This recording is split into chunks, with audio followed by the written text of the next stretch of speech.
ম্যাচের ৮৭ মিনিটে বসে পড়লেন মাঠে। বোঝা যাচ্ছিল পাগুলো ততক্ষণে আর শুনছে না কথা। ফ্ল্যাশব্যাকে তখন যেন ভেসে উঠল ২০১৬ ইউরো ফাইনাল। চোট নিয়ে সেদিনও পুরো ম্যাচ খেলতে পারেননি Ronaldo. Fast forward to ২০২৫ Nations লিগের ফাইনাল। আবারও এই পর্তুগিজ সুপারস্টার ইনজুর্ড। ডেজা ভু যেন একেই বলে। ম্যাচ শেষে রোনালদো নিজেই জানালেন ওয়ার্ম আপের সময় ছোট্ট ইনজুরিতে পড়েন তিনি, তবে সেটা নিয়েই খেলে গেছেন পুরোটা সময়। ম্যাচ যত সামনে গড়িয়েছে অবস্থা তত খারাপ হয়েছে, কিন্তু থামেননি রন। কারণটা পরিষ্কার, দেশের জন্যই নিজেকে থামতে দেননি তিনি। রোনালদো যেন আহত এক গ্ল্যাডিয়েটর।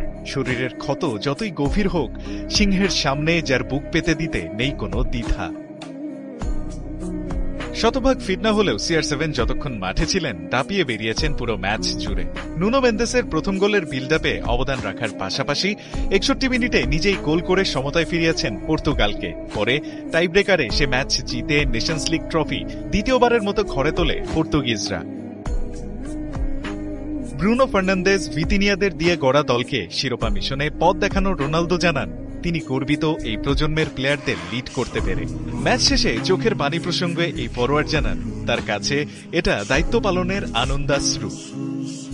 দেশকে শিরোপা এনে দেওয়াটা যে সর্বোচ্চ সম্মান, সেটা ৪০ বসন্ত পার করে দেওয়া এই ফরোয়ার্ড ভালোই জানেন।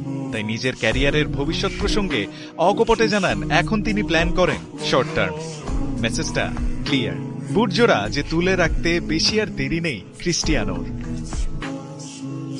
ইনজুরি নিয়েও খেলে যাওয়া নেশনস লিগের ফাইনাল যেন পর্তুগিজ এই রাজার গ্রেটনেসের সাক্ষী হয়ে রইল। কালে কালে যে রাতটা নীরব সাক্ষ্য দেবে কেন রোনালদো ইতিহাসের সেরাদের একজন।